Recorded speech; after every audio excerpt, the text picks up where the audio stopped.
سچ بولنے والے کے چہرے پہ نور ہوتا ہے، وہ پرسکون ہوتا ہے، وہ ریلیکس ہوتا ہے. دیکھیں نا سرکار دو عالم علیہ السلام کو دیکھ کر کفار نے کیا کہا تھا، یہ کسی جھوٹے کا چہرہ نہیں ہو سکتا. اچھا کئی اولیاء کرام کے بارے میں یہ کہا جاتا تھا کہ ان کو دیکھ کر لوگ کلمہ پڑھ لیتے تھے.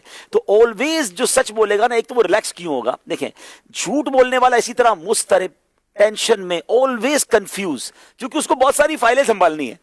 مثال کے طور پہ کسی نے آپ کو آ کر کہہ دیا بھائی میری نانی کا آج انتقال ہو گیا اس لیے میں نہیں آیا. اب مجھے یاد رکھنا ہے کہ ان کے پاس نانی مر چکی ہے آفس میں، اب نانی بیمار نہیں ہو سکتی، ٹھیک ہے، پہلے ہی انتقال کر دیا. اچھا آفس میں اسکول میں لیٹ ہوئے تو کیوں لیٹ ہوئے کہ فلاں چاچا کا انتقال ہو گیا. اب یاد رکھنا ہے کہ ان کے پاس چاچا انتقال کر چکے ہیں.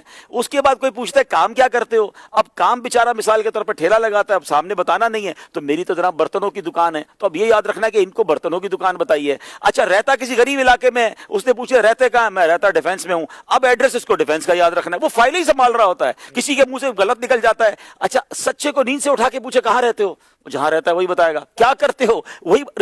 سچے کو ٹینشن کس بات کی ہے، اس کو جو کہنا ہے سچ کہنا ہے. آپ 10 سال بعد بھی پوچھیں گے تو وہی اسٹیٹمنٹ ہوگا، اور جھوٹے کے اسٹیٹمنٹ ہی بدلتے رہیں گے. اچھا پھر جھوٹے وعدے کر کر، اچھا کسی کو ٹائم دے دیا آپ کے پاس 3 دن میں آپ کا کام کر دوں گا، وہ ایک جملہ بڑا مشہور ہے، تسی فکر ہی نہ کرو. تو میں تو کہتا ہوں جو کہ تسی فکر نہ کرو اس کی فکر زیادہ کرو نا، کیونکہ اس کا تو ذرا تکیہ کلام ہی یہی ہے نا. تو اب کچھ لوگوں کا کام ہی یہی ہے نا، آپ فکر ہی نہ کریں، آپ کا کام ہو گیا بس آپ سمجھ لے ہو گیا. بھائی سمجھ لے کہاں سے، ہوا تو کچھ نہیں، ٹھیک ہے نا. تو یہ ایسے لوگ آلویز ٹینشن میں رہتے ہیں، لوگ بھی ان سے پرابلم میں رہتے ہیں. تو آپ اگر لائف پرسکون گزارنا چاہتے ہیں ایک فارمولا بنا لیں کہ سچ بولیں. تو سرکار دو عالم علیہ السلام کے دور کا واقعہ ہے نا کہ ایک شخص آیا کہتا حضور بہت سارے گناہ کرتا ہوں، بلکہ اسلام قبول کرنا تھا اس کو کہ میرے اندر بہت سارے گناہ ہیں، میں سارے گناہ تو نہیں چھوڑ سکتا، آپ مجھے کوئی ایک برائی بتا دے میں وہ چھوڑ دوں گا. نبی پاک علیہ السلام نے فرمایا سچ بولنا، جھوٹ نہیں بولنا آج سے. کہتا بس کا بس. اس نے کہا کمال ہو گیا، اتنا آسان ہے اسلام. وہ چلا گیا. اب اس کی شراب پینے کی بھی عادت تھی، اس کی چوری کی بھی عادت تھی، اس کی بدکاری کی بھی عادت تھی، مگر ہر گناہ کے لیے جب وہ آگے جاتا وہ کہتا میں کر تو لوں گا.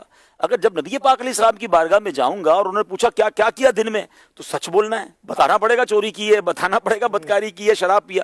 ایک ایک کر کے ہر گناہ سے بچا. بارگاہ رسالت میں آ کر کہا کہ حضور ایک گناہ بچانے کی برکت سے، جھوٹ چھوڑنے کی برکت سے میں پورے دن سارے گناہوں سے بچا. تو اس کا مطلب سچ کو پکڑ لیں، انشاءاللہ آہستہ آہستہ آپ کے اندر دوسری برائیاں بھی جو ہے ختم ہو جائیں.